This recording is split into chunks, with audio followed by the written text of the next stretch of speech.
चौथे वचन, हे मेरे परमेश्वर तूने मुझे क्यों छोड़ दिया। मत्ती 27 के 46 और मरकुस 15 के 34 दोनों वचन में ये वचन हमें बताएंगी हमारे सिस्टर लता पटेकर जी, और हम उनके साथ में इस वचन की जान करेंगे। और उनके बाद मराठी चंद्रवाल गायत्री और उनके बाद प्रार्थना करेंगी सिस्टर मरिया।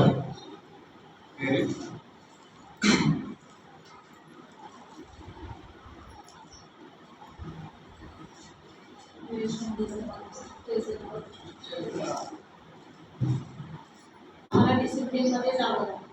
आजपर्यंत माझ्या चर्च मध्ये मी गाणं गायलेले, पण संदेश मी माझ्या पूर्ण आयुष्यामध्ये फर्स्ट टाइम शिकले, तेही तुमच्या चर्चमध्ये। म्हणून मी खूप खूप धन्यवाद पास्टरजींना, तसेच सेक्रेटरी, तसेच तुम्ही सर्व मंडळी। I am very thankful to talk and elaborate the word of God. Thank you. आतापर्यंत आपण 3 शब्द ऐकले।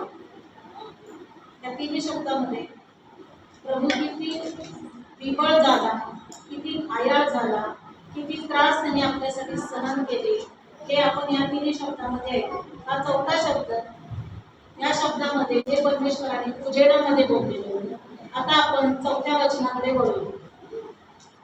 या वधस्तंभावरील येशूने उद्गारलेल्या चौथ्या आणि मी अति पवित्र शब्दाकडे आपलं लक्ष घेऊन जात आहे। तो हा आहे की मातृशुभत्वान, आता 15वा अध्याय 34वे वचन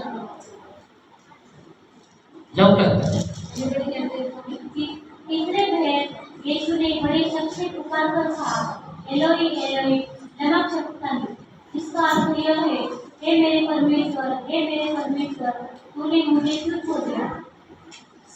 90 तासाला येशूने मोठ्याने आरोळी मारून बोलला, एलोही एलोही लमा सबक्तानी, म्हणजे माझ्या देवा तू माझा त्याग का केला। आमेन। एलोही एलोही लमा सबक्तानी, म्हणजे माझ्या देवा तू माझा त्याग का केला, असे येशूने उंच स्वरात उंच आवाजामध्ये बोलले। माझ्या प्रिय बंधू आणि भगिनींनो, ऐका। आतापर्यंत आपण हे ऐकलेले सर्व शब्द मी जसं सांगितल्याप्रमाणे हे सर्व प्रभूंनी 3 शब्द हे उजेडात बोलले होते। ज्यावेळी परमेश्वर चौथा वचन उद्गारला, माझ्या देवा तू माझा त्याग का केला, असं ज्यावेळी प्रभू बोलला, त्यावेळी हा शब्द बोलल्यानंतर पूर्ण यरूशलेमवर अंधकार पसरला। जो हा निबिड अंधकार होता, हा अंधकार जवळजवळ 3 तास पडलेला होता। सकाळी 9 वाजल्यापासून ते दुपारी 12 वाजेपर्यंत बोललेले हे 3 शब्द सर्व उजेडामध्ये होते। पण आज ज्यावेळी चौथा शब्द झाला, त्यावेळी पूर्ण यरूशलेम 3 तास अंधकार पडला। त्यावेळी प्रभू येशू क्रूसावर ऑलरेडी थांबलेला होता आणि तिथून त्यांनी हे चौथं वाक्य ज्यावेळी उद्गारलं, त्यावेळी क्रूसाच्या खाली जे शास्त्री होते, फरीसी होते, रोमी सुभेदार होते, ते सर्व म्हणाले, कारण ते येशू ख्रिस्त जे शब्दावर एलोही लमा सबक्तानी हे जे शब्द त्यांनी उच्चारले, त्या शब्दाचा अर्थ ऍक्च्युअली कुणाला कळालेला नव्हता। का तर त्यावेळी रोमी सुभेदारांची भाषा लॅटिन होती, ग्रीक भाषा होती आणि हिब्रू भाषा होती। पण त्या काळामध्ये यरूशलेममध्ये जी भाषा बोलली जात होती, ती भाषा अरेबिक भाषा होती। येशू ख्रिस्ताची language, that means mother tongue, what we call that is Arabic. तो या भाषेमध्ये बोलल्यामुळे रोमी सुभेदारांना, नाही शास्त्रींना, नाही पुरुषांना ते कळालं की येशू काय बोलत आहे। म्हणून त्यांनी त्याचा मजाक उडवला। ते म्हणायला लागले, मस्करी करत होते। ते म्हणत राहिले की हा एली म्हणजे हो, हा एलियाला आवाज देतोय मला मदतीसाठी। पण ऍक्च्युली तसं नव्हतं। तो काही एलियाला आवाज वगैरे देत नव्हता। तो प्रभू येशूला म्हणत होता स्वतःच्या लँग्वेज मध्ये की मला माझ्या देवा तू माझा त्याग का केलास। हे 7 शब्द आणि त्याच्यामध्ये चौथा शब्द हा अति महत्त्वपूर्ण आणि अत्यंत द्वितीय अवस्थेत आसूमध्ये आक्रंदनमध्ये येशू ख्रिस्त बोलत होता. ह्या घटनेसाठी येशू गेतसेमाने बागेमध्ये प्रार्थना करीत होता. येशूने 3 वेळा गेतसेमाने बागेमध्ये प्रार्थना केली आणि प्रार्थनेमध्ये परमेश्वराला एकच रिक्वेस्ट करत होता, हे बापा, होईल तर हा प्याला माझ्यापासून दूर कर, परंतु माझ्या इच्छेप्रमाणे नको तर ते तुझ्या इच्छेप्रमाणे कर. अशी प्रभूने 3 वेळा प्रार्थना केली. ज्यावेळी प्रभू प्रार्थनेमध्ये विनंती करीत होत्या, त्याच्या संपूर्ण शरीरामधून घाम रक्तामध्ये बदलला जात होता असं शास्त्र सांगतो. लूका सुवर्तमान त्याचा 22वा अध्याय 44 वचन आपण वाचू शकतो. लगभग 2 महीने से तीसरे पहर तक दिन में अंधेरा छा गया और सूर्य का उजाला जाता रहा और मंदिर का पर्दा पीछे हट गया।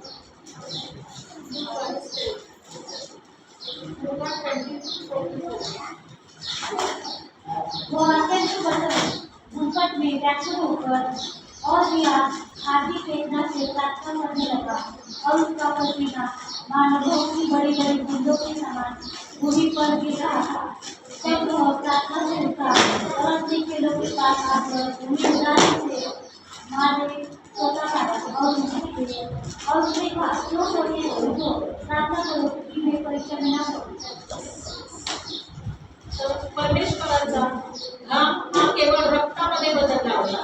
ऍक्च्युली सायंटिफिकरित्या ज्यावेळी माणूस जास्त स्ट्रगल करतो किंवा जास्त दुःखामध्ये किंवा जास्त परिस्थिती म्हणजे ज्यावेळी बोज कोणी उठावा नाही त्या वेळेमध्येच माणसाला घाम येतो.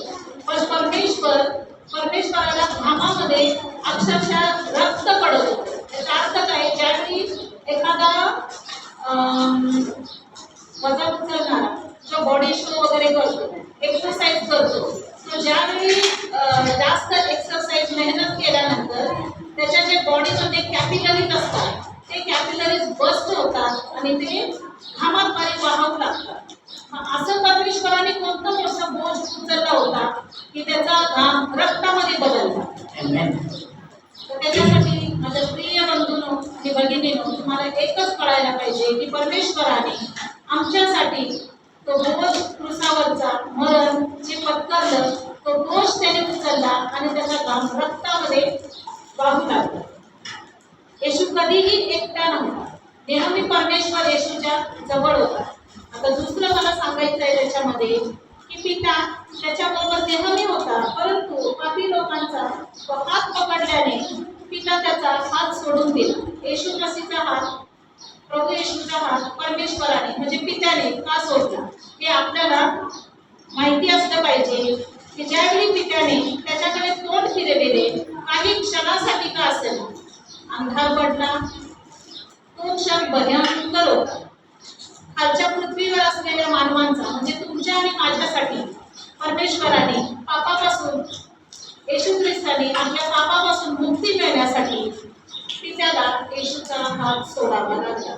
ते फक्त आम्हासाठी आणि तुमच्या आमच्या पापासाठी. म्हणजे आपण किती धन्य झालो आहोत की जी सहभागिता एडेन वाटिकामध्ये आदामाने जी सहभागिता परमेश्वराची गमावली होती, ती सहभागिता परमेश्वराने येशू ख्रिस्ताद्वारे पित्याने आपल्याला दिलेली आहे. आमेन.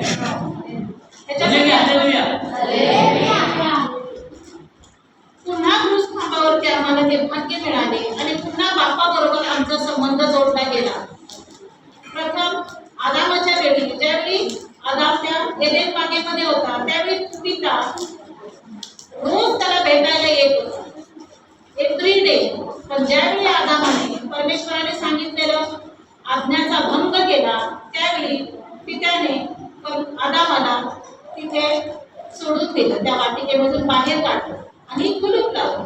त्यावेळी जो आपला संबंध तुटला होता, तो संबंध येशू ख्रिस्ताने इथे वधस्तंभावरती आपल्याला पुन्हा तो संबंध पित्याबरोबर साधण्याचा अधिकार दिलेला आहे. तर आपण पित्याबरोबर कोणत्या द्वारे संबंध साधतो?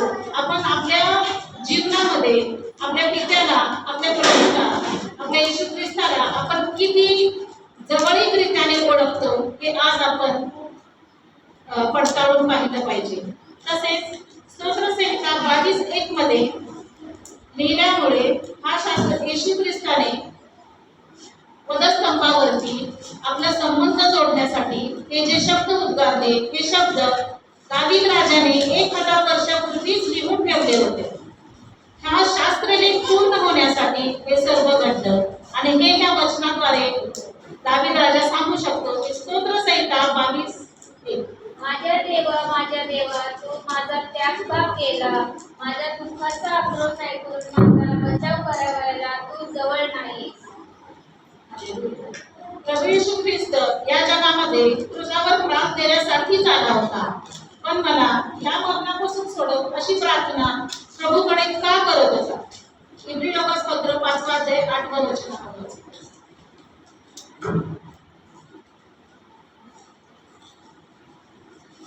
आता लवकर इब्री 5:8 पुत्र होने पर भी उसने दुख उठाकर आज्ञा मानी थी और चित्रवंतर अपनी सब आज्ञा मानने वालों के लिए सदा काल के उद्धार का कारण है. येशूने 3 वेळा मला सोडव अशी प्रार्थना का केली. त्याचं उत्तर एकच आहे की मत्ती 26:39 पहिल्यांदा प्रार्थना केली.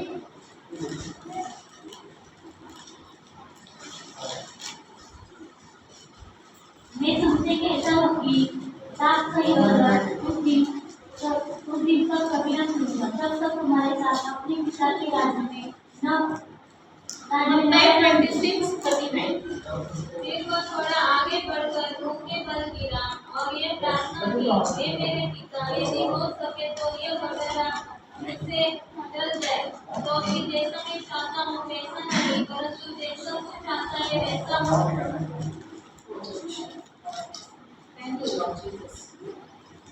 सेकंड टाइम मत्ती 26:42 आणि थर्ड टाइम मत्ती 26:44. 39 ते 44 3 वेळा परमेश्वराने प्रार्थना केली की पित्याला विनंती करत होता की हे प्रभू हा प्याला माझ्यापासून दूर होऊ दे. पण जसं दावीद राजाने सांगितलं होतं ऑलरेडी ते शास्त्रलेख पूर्ण व्हावा यासाठी ह्या सर्व गोष्टी होणार होत्या. हे पुत्राला माहित होतं की हे काम खूप कठीण आहे, म्हणूनच 3 वेळा प्रार्थना केली. बाबापासून वेगळे होणे पुत्राला आवडत नव्हते आणि पुत्र बाबापासून वेगळा होऊ इच्छित नव्हता. पित्याने पुत्राला का सोडले. पित्याने पुत्राला यासाठी सोडले की तो आपल्यासाठी बलिदान दिलं पाहिजे. इफिसकरास पत्र त्याचा 5 अध्याय 2 वचन.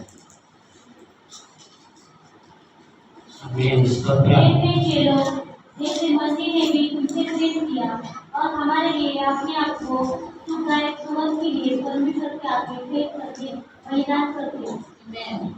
सेकंड योहान सुवर्तमान 1 अध्याय 29 वचन. कारण तो जगाचे पाप हरण करणारा देवाचा कोकरा म्हणून पित्याने येशूचा हात सोडला. थर्ड गलतीकरास पत्र 3 अध्याय 13 आणि 14 वचन. आदामापासून आपल्या अंगावर जे शाप आले होते, आपले पापच नाही तर आपले शाप देखील परमेश्वराने आपल्या अंगावर घेतले. तो आपल्यासाठी शपीत झाला आणि तो आपल्यासाठी पाप असे गणण्यात आला. या कारणासाठी परमेश्वराने येशूचा हात सोडला. त्याच्यानंतर रोमकरास पत्र 5 अध्याय 6 ते 8. आमच्या समाधानासाठी देखील परमेश्वराने पित्याने येशूचा हात सोडला. त्याच्यानंतर सेकंड कॉरिंथियन्स 5 अध्याय 21 वचन. आम्ही नीतिमान होण्यासाठी परमेश्वराला येशूचा हात सोडावा लागला. इब्री पत्र 10 अध्याय 9 ते 10. आम्हाला पवित्र करण्यासाठी पित्यापासून येशूला हात सोडावा, पित्याला येशूचा हात सोडावा लागला. आणि लास्ट वचन योहान 3:16. हे वचन तर सर्वांना तोंडपाठ असेल. काय आहे योहान 3:16? देवाने जगावर एवढी प्रीती केली की त्याने आपला एक पुत्र दिला यासाठी की जो कोणी त्याच्यावर विश्वास ठेवतो त्याचा नाश वाचवणे तर त्याला सार्वकालिक जीवन प्राप्त व्हावे. म्हणून आम्हाला सार्वकालिक जीवन प्राप्त करून देण्यासाठी पित्याने येशूचा हात सोडला. जो बापापासून वेगळा झाला नाही, आम्हाला स्वर्गीय संबंध पुन्हा जोडून द्यायला पाहिजे आणि पित्याचे आणि आमचे संबंध पूर्वीसारखे आशीर्वादित व्हायला पाहिजे. म्हणून परमेश्वराने येशूचा हात सोडून दिला. ख्रिस्ताचं बलिदान हे एक अलौकिक गोष्ट आहे जी परमेश्वराने मानवासाठी केलेली आहे. परमेश्वर या वचनाला आशीर्वादित करो आणि या वचना लागत मी एक सॉन्ग तुझ्यासाठी गातो.